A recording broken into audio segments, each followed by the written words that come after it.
Hi നമസ്കാരം guys, എന്തൊക്കെയുണ്ട് വിശേഷം? എല്ലാവർക്കും സുഖമെന്ന് വിശ്വസിക്കുന്നു. അപ്പോൾ എനിക്ക് സുഖം തന്നെയാണ്. അപ്പോൾ അതേ ബിഗ് ബോസിലെ പുതിയൊരു അപ്ഡേഷനാണ്.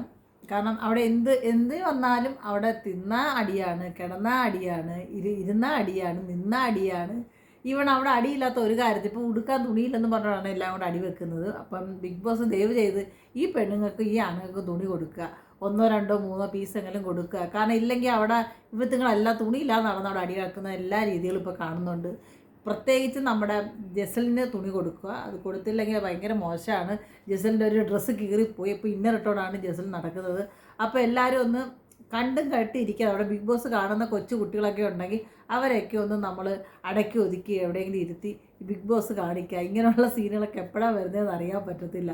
കാരണം ഇത് മക്കൾക്ക് കാണാനൊന്നും തീരെ കൊള്ളില്ല. കാരണം തുറന്ന തോന്നിവാസങ്ങളും ചീത്തകളും പിന്നെ ഇങ്ങനെയുള്ള കുറേ കാര്യങ്ങളില്ലാതെ കാര്യങ്ങൾക്ക് അടിവെക്കുന്നതാണ് നമ്മൾ കാണുന്നത്. അതിന് ബിഗ് ബോസിനകത്ത് തുണി കൊടുക്കാൻ വേണ്ടിയിട്ട് എല്ലാവരും ഒന്ന് ബിഗ് ബോസിനോട് പറയാം, ഈ പെണ്ണുങ്ങൾക്ക് ഈ ആണുങ്ങൾക്ക് കുറേ കൊളാബും മേടിച്ചുകൊണ്ട് വന്നിട്ടുണ്ട്. ഈ തുണിയൊക്കെ ഇട്ടപ്പോൾ ഇവരൊന്ന് കളിക്കട്ട്, അതെങ്കിലും ചെയ്യട്ടെ.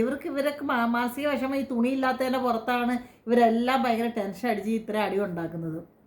കാരണം കളിയുടെ കാര്യത്തിൽ അടി ഉണ്ടാക്കി നമുക്ക് പറയാതെ ഗെയിമിൻ്റെ കാര്യത്തിലാണ്. ഇത് തിന്നുന്നതിനും ഉടുക്കുന്നതിനും ഉറങ്ങുന്നതിനും കുളിക്കുന്നതിനും എല്ലാത്തിനും സകലത്തിനും ഇവർ ഒരു നേരം പോലും സമാധാനം ആയിട്ട് ആ വീട്ടിൽ ഇരിക്കുന്നത് നമ്മൾ കണ്ടിട്ടില്ല. ചുമ്മാ നടന്ന് കണ്ടന്റ് ഉണ്ടാക്കുകയാണ്. ഇപ്പോൾ ഇത് തുടങ്ങിയിട്ടുണ്ട്, ഈ തുണിയില്ലാത്ത പ്രശ്നം. എത്രയും പെട്ടെന്ന് ബിഗ് ബോസ് ഇല്ലെങ്കിൽ അതിനവർക്ക് തുണി കൊടുക്കുക, ഇല്ലെങ്കിൽ തുണി ഇല്ലെങ്കിൽ ഇതിനൊക്കെ പറഞ്ഞ് വീട്ടിൽ പറഞ്ഞു വിടും. അതാണ് ഗെയ്സ് എനിക്ക് പറയാനുള്ളത്. Okay, bye bye, Tata.